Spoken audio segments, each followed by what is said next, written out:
move on to a little Micah Parsons talk. Matt LaFleur at his press conference. I love what he said here about Micah Parsons. Let's play this audio real quick. And this is Matt LaFleur at the podium earlier today. They were asked about moving Micah around and specifically lining him up as that Joker 1 in that 3-3-5 hybrid look they've been showing. Here's what Coach LaFleur had to say. Micah lines It's always on, Bill. Okay, well, I wasn't sure what hat you had on today. Okay. I don't know. Which one? Okay. It's there. When Micah lines up, kind of like a middle linebacker, standing up over the center, how does that challenge you getting ready for a game? Well, we call those spinner looks. Without telling you exactly what we do, I would say this. It's a little bit more challenging because you're expecting him to line up on the edge and then he's inside. So you have to have a plan for that. Is it hard to double team a guy? I mean, obviously he gets double teamed on the edges all the time. Is it hard to double team a guy when he's there? Could be, depending upon what everybody else is doing. I mean, a lot of time, you can slide it to that guy but if you got two bigs on the other side, then it gets a little bit harder. Two bigs on the other side. And check this out. Yeah. Notice in this look right here, we'll come back to his presser. Look at Adrian Cooper and Rashawn Gary both showing rush as well. Now, they got a little empty chips look where you got the Y on the left and the T on the right. And for everybody on the podcast, this is from the Pittsburgh tape. And you'll notice you got a guy playing shade here, playing kind of a nose. You can call it a zero. You can call it an inside shade.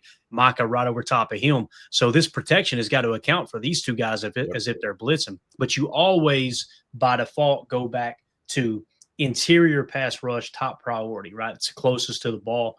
And typically quarterbacks can evade those outside rushers a little bit easier than pressure right in their lap, especially someone who's a little longer in the tooth like Aaron Rodgers. Let's go back to Matt.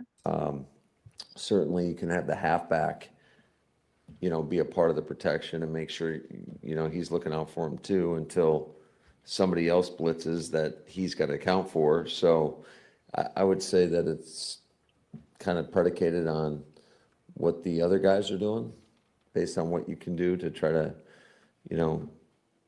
stop that look. Since you didn't know what hat you had on, do you not know what your Halloween costume is going to be? And then that's what led into the soundbite. The very next thing he said, the important questions, right? The very next thing he said, Tim, was, I don't give a shit if it's Halloween. So there was the origin of that whole soundbite, by the way. All right. So let's jump into what he just talked about here, Tim. This is a good look, right? A good visualization, if you will, of what happened in Pittsburgh and how we're using that Joker 1 look. Again, I call it a 3-3-5 look because you've got three defensive linemen essentially. These guys are standing up. Some people could say, hey, this is like a psycho package, right? Where there's only one down lineman. Yeah. But we know these are edge defenders and they're lined up on the edge. I always refer to them as edge or defensive lineman. Defensive lineman, when you hear me say defensive lineman, I'm typically talking about interior defensive tackles, right? And the reason I don't say defensive tackle is because sometimes you show those wide fronts where you'll have them play a 4-tech over a tight end or even a 5-tech over a tight end, and they're still the interior guy, but they're lined up outside. I still refer to that as just a defensive lineman, right? You're talking about a body type that's typically 280 and above. And then with the edge defenders, it can be anywhere from, 245 to probably 275 is about where I would cut it off at. But again, what you got here is a double 9-tech. You've got also the Will backer, which is our boy Adrian Cooper. He's mugging, showing a little blitz. And I think if I remember correctly on the All-22, his assignment was actually man coverage on 14. So if 14 stayed in and blocked, he probably would be what we call a green dog call, where he's going to fire off and blitz there, okay? But when 14 chips and goes out, Adrian Cooper's manned up on him. So you see our boy Micah Parsons playing that Joker 1. Look, and listen, Joker is a term that's used on both offense and defense, okay? And what it means is you're lining guys up where they normally don't line up at. You're trying to create kind of an awkward look, if you will, right? So we use it on defense as well. People will do that. They'll sometimes, they could call a stack backer, a mock backer. Like some people would refer to Adrian Cooper as a joker right here because he typically plays stack backer and he's kind of lining up on the edge. Although anybody who knows how to watch the tape can understand he's probably man up on 14, or at least giving the illusion he's man up on it, and then going to drop to a spot drop look. So with that being said, that's the look you're looking for. Now let's watch it. Let's roll the tape here a little bit. Let's see what the pass rush does. So look at Edgerrin. He immediately squares up. He's looking to cover 14. And now what you got is the the nose here is going to look to occupy the double team. He wants to take 54 and 73 with him. Let's see what 54 does, Tim. 54 goes he's looking for Micah. Yeah, he's looking for Micah Parsons for sure. And now, once again, you've got the edge over here. I think that's Gary. So the running back's going to try to chip him. Look at 76, not blocking anybody yet, but he's got to be willing to catch Gary as 14 breaks off and goes into his route. They've got to respect the fact that Edgerrin Cooper's there. So really what you did was you prevented a triple team on Micah by showing that look, essentially, okay? So, again, he passes it off. He tries to help with Micah, and it's just too late. Micah's too quick on the outside, right? Takes the outside shoulder, flushes through a hold again. Yeah. Flushes Aaron Rodgers up in the pocket, and look at Gary. Gary played it absolutely perfect. I think you'll see a little bit of this week. I was telling Tim offline, I think you'll see a little bit of stunning going on with the Panthers game because Bryce Young, they're taking far less sacks with him in the lineup than they did with their backup, okay? So, and we'll kind of show you those numbers here in a second and show you what I mean. But what you're looking to do, you can bring a cage rush where you're just kind of not pinning your ears back and you're just going to kind of slowly press the pocket in around him and don't let him escape the pocket type thing. Or you can use a touch spy, which is like in this case, the defensive tackle would have tried to occupy the double team and keep his eyes on the quarterback. When the quarterback goes to step up, he would be the one making the play. Or you can run somewhat of a stunt look, which is similar to here, where Gary starts the rush. He's got his eyes on Aaron. Micah breaks through, flushes Aaron up, and then watch Gary just comes by and cleans it up. Micah That's putting your guys in a place to be successful, right? Let Micah come through and wreak havoc, and Rashawn's going to maintain his edge, and he's going to stay fundamentally sound and make a play on the quarterback. You got to love it. That's it, man. And again, it's a controlled rush. It's not just you guys remember when Joe Barry was the coordinator, how many times did we see it? How many times did we notice the pass rush in those wide nines just rushing straight up the field, and the quarterback would step up and out every single time, right? So with we'd all be screaming at our TV, what the hell's going on out here? Exactly. So again, it's all about getting pressure on the quarterback the right way and doing it in a way that obviously you're not making yourself vulnerable to a dual threat quarterback in someone like Bryce Young. So again, I think you got to harness that rush a little bit, control his ability to create secondary windows to throw and or scramble with the football in his hand, and you got to key in on Tet McMillan, who is their leading receiver right now. Listen, he's good at yak. He's strong. He's quick. He can run through arm tackles, that type of thing. But also, I think he's averaging over 15 yards a catch, if I remember correctly. But he is one of these guys that can take the top off the defense too. He's 6'5", 6'4", depending on which website you look at. So that's going to be your Tuesday player is rookie Tet McMillan. And, of course, Bryce Young will probably be a Tuesday player as well. Those are the two guys you only got to really account for on offense. It doesn't mean others can't hurt you, but you want to make sure Bryce Young doesn't hurt you with his legs and Tet McMillan doesn't take the top off. Let him work underneath all he wants. And it'll take a 13 or a 15 play drive for them to get down the field and score. And by that time, someone will probably have made a mistake. Someone will probably have committed a penalty, or our pass rush would have hit home and put them behind schedule. That's what happened in Pittsburgh. We got Aaron behind schedule a couple times, 3rd and 15, and then you finish it off with a sack, or he gets the ball out and they're tackled after an 8-yard gain. So that makes sense. Yes, sir. Absolutely. All righty. So a little bit more on Bryce Young here. We just had this information come in a few seconds ago. Bryce Young returns from an ankle injury, right? So he will be playing in this game. All signs are pointing to that. But his O-line is in shambles. Out his starting center and right guard. So they're going to be without the starting center and the starting right guard, okay? And with the left guard and the right tackle gutting it through injuries. So they're dealing with injuries themselves, okay? The right tackle and the left guard, all right? Could be a big day for the pass rush and hammer the over on Bryce Young's rushing yards. Again, we don't give gambling advice here, but if you guys like to play with a little action on the side, I could see Bryce Young running quite a bit in this game. That doesn't mean he's for his life. Yeah. That doesn't mean he's going to be effective in terms of winning the ball game, but what it does mean he's going to have plenty of opportunities to tuck that thing and get 8 yards here, get 6 yards there, that type of thing. Hell, even 2 or 3 at a clip, even if you keep that under control, Tim. I don't know what his over is. You guys do your own research, but I'm just saying the way this offensive line looks right now, it could get really, really interesting. Yeah, in conventional wisdom, you might want to say, well, let's turn the dogs loose, right? Let's pin our ears back and let's blitz the hell out of this banged up old line. But you'd be playing right into Carolina's hand there, I think.